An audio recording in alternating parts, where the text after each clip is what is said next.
Let's learn about Sumatra Island together. On this island, there is also the largest volcanic lake in the world. This volcanic lake once created a shocking event in human history, causing the human population to be only about 10,000 people. Welcome to the story of Sumatra Island. Sumatra is a large island in the west of Indonesia. This is the largest island that belongs entirely to Indonesia, because there are still larger islands that do not belong entirely to Indonesia, but have to share with other countries? Those are the two islands of Borneo and New Guinea, calculated independently. Sumatra is the sixth largest island in the world. This island has an area of more than 470,000 square kilometers and occupies a quarter of the area of the whole country of Indonesia. But the longest measure of the island is a diagonal. This diagonal is 1,790 kilometers long. That diagonal crosses the equator. That also means that Sumatra is an island on the equator. Why is this island called Sumatra? This name comes from Sanskrit, meaning golden island or golden land. Because on this island there is the word for gold, especially the highlands due to volcanic eruptions in the past. Currently, there are about 60 million people living on Sumatra, of which about 1/10 of the population on the island is believed to be descendants of the Vietnamese people from the Hai Ba Trung period.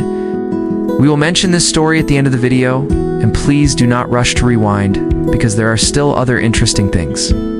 Sumatra is important because right next to Sumatra is the Strait of Malacca, a very narrow strait. It divides Indonesia's Sumatra Island from the other side, which is Malaysia and Singapore.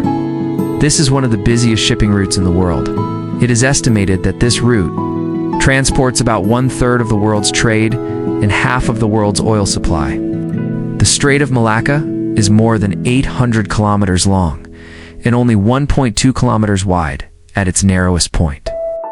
The Strait of Malacca, with Sumatra on one side, has more ships passing through it every day than the Panama Canal and the Sue Island Canal, two famous island channels in the world combined. This shows the extremely large influence and importance of the Strait of Malacca, as well as the strategic guard position from Sumatra. And what is special about this strait is that it is not in international waters, but in the territorial waters of Indonesia, Malaysia, and Singapore. So these three countries will share the patrol, surveillance, and security activities in the Strait of Malacca. Sumatra is a very resource-rich island of Indonesia. This island also has large oil and gas reserves in the surrounding area, giant rubber and palm plantations. At one point, Sumatra generated about 70% of Indonesia's export earnings, and 3.4% of Indonesia's oil came from oil fields around the island. Timber was also an important industry in Sumatra and Indonesia. The logging led to deforestation of Sumatra. Pepper, tea, coffee, cocoa, and tobacco were also grown on the island. These crops were brought by the Dutch. The Dutch colonized Indonesia, and then brought these plants here to grow and harvest money. Of course, there was resistance against the Dutch. The people of Sumatra burned their villages and moved elsewhere to prevent the Dutch from taking over their settlements. During World War II, Japan occupied Indonesia, including Sumatra. Indonesia later gained independence. But there are still caves or old military areas built by the Japanese army that occupied them for a while. Sumatra also has a very diverse flora and fauna. But about half of the island's rainforest has been destroyed in just over 30 years, and many species are endangered. These are the species whose names are associated with Sumatra: the Sumatran tiger, the Sumatran elephant, Sumatran rhinoceros, and the Sumatran orangutan. One thing that makes people remember Sumatra is the information about earthquakes and tsunamis around the island. This is a geologically very unstable island. Major earthquakes have been recorded throughout history. For example, in the late 18th century, there was an earthquake measuring 8.9 on the Richter scale that shook the entire island. Or in the first half of the 19th century, there was another earthquake measuring 9.2 on the Richter scale that once again shook Sumatra. Both of these events caused major tsunamis, not to mention the equally major earthquakes that have occurred in recent years. Earthquakes frequently occur in the western areas of Sumatra or the center of the island, and tsunamis have caused a lot of damage to the people of Sumatra. More specifically, Sumatra has a mountain lake, and it is not a normal mountain lake, but a volcanic lake. Asterisk, it is Lake Toba. This Lake Toba is up to 100 kilometers long and 30 kilometers wide. The deepest point of the lake is up to 500 meters. This is the largest volcanic lake in the world with a surface area of over 1,100 kilometers. 2. The lake has an area almost as large as Ninh Bình province in Vietnam. Not only is it the largest volcanic lake in the world, it is also the largest freshwater lake in Southeast Asia. This lake is located at an altitude of nearly 1,000 meters above sea level. The climate is relatively cool, and winters even a bit cold. Such a huge lake was formed after the largest volcanic disaster in human history. The Toba volcanic disaster spewed a large amount of dust and debris into the Earth's atmosphere and blocked most of the sunlight. This eruption was 100 times larger than the largest volcanic eruption in modern human history that occurred in the early 19th century in the northern hemisphere, when the Toba supervolcano erupted. The world had to go through a winter that lasted for 6 years, and this secondary eruption caused the world's temperature to drop by 3 to 5 degrees Celsius because the sunlight could not penetrate such a huge mass of dust.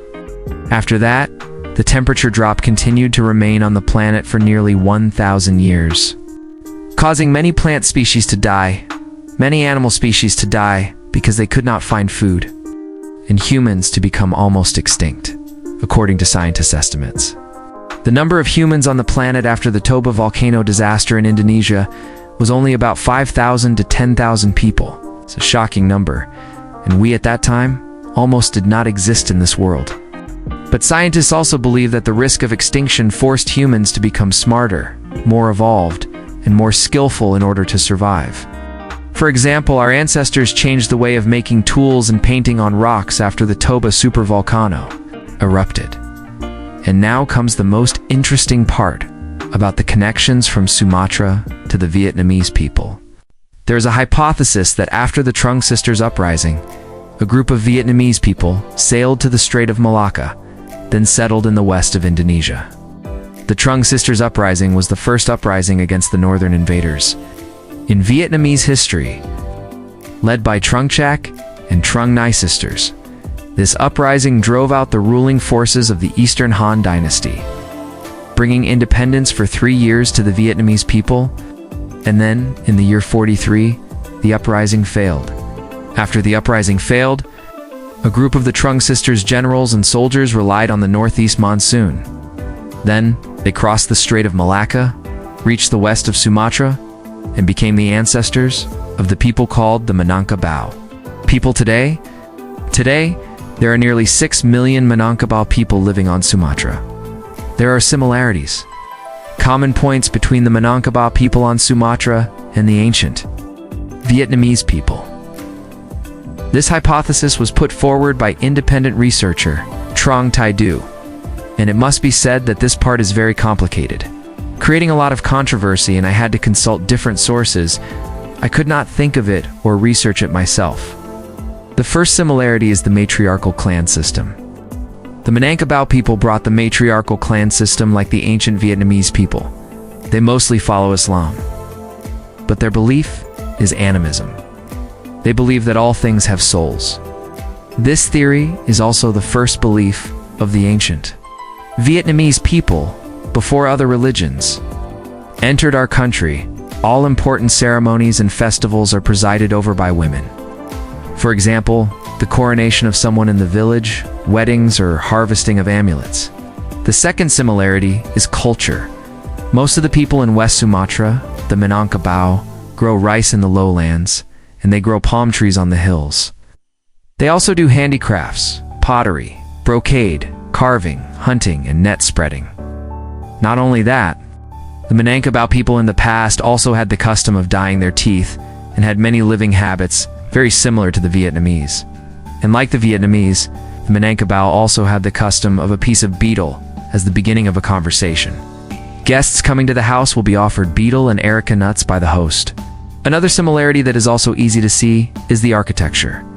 The traditional architecture of the Minangkabau houses is houses with curved roofs like buffalo horns, similar to the traditional stilt houses that you often see on the Dong Son. Bronze drums of Vietnam, and the walls of the house will be made of bamboo. This is a symbol of the traditional house building style of the Minangkabau people. Asterisk, this house is designed similar to a Vietnamese stilt house. The floor is about 2 meters above the ground. Inside is divided into different rooms. Until now, Indonesian archaeologists believe that the Minangkabau people originated from the Kin people of Vietnam. However, according to the language, the Minangkabau language is close